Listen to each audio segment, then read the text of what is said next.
আজকের দিনে কংগ্রেসের কোনো ইস্যু নেই, সেই জন্যই তারা নানা বিভ্রান্তি ছড়ানোর চেষ্টা করছে। সরকারি চাকরি সম্পর্কে মন্তব্য শিলচরের বিজেপি বিধায়ক দীপায়ন চক্রবর্তী। তিনি বলেন, বরাক উপত্যকার মানুষ মুখ্যমন্ত্রীর উপরে আস্থা রেখেছেন। এডিআরইর মাধ্যমে বরাকে বহু কর্মসংস্থান হয়েছে, এমনকি কিছু ক্ষেত্রে একই পরিবারের 3 জন চাকরি পেয়েছেন।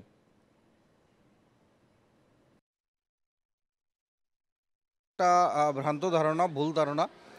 কংগ্রেসের আজকের দিনে কোনো তাদের ইস্যু নেই। সেই ইস্যু না থাকার কারণে বিভিন্ন কথা, বিভিন্ন বিভ্রান্তি ছড়ানোর চেষ্টা করছে। কিন্তু বরাক উপত্যকার জনগণ আজকে মাননীয় মুখ্যমন্ত্রী ডক্টর হিমন্ত বিশ্ব শর্মার উপরে প্রতিটা মুহূর্তে আস্থা রেখে গেছেন। কারণ মুখ্যমন্ত্রী ডক্টর হিমন্ত বিশ্ব শর্মা যেভাবে বরাককে গুরুত্ব দিয়ে বিভিন্ন ডেভেলপমেন্ট করেছেন, সেটা মানুষের চোখে পড়েছে, আর মানুষ মুখ্যমন্ত্রীকে ভালোবাসেন। তাই এডিআরইর মাধ্যমে আমরা এবারও লক্ষ্য করেছি যে একটা গড়ে এমনও এক্সাম্পল রয়েছে, এক গড়ে 3 জন চাকরি পেয়েছেন। আর আপনি গিয়ে জিজ্ঞেস করুন, আজকে সবাই খুশি যে কোনো ধরনের টাকা পয়সার কালচার নেই, কোনো ধরনের এমপিএমএলের কাছে যাওয়ার প্রথা নেই, এমপিএমএলের রিকমেন্ডেশনের প্রয়োজন নেই।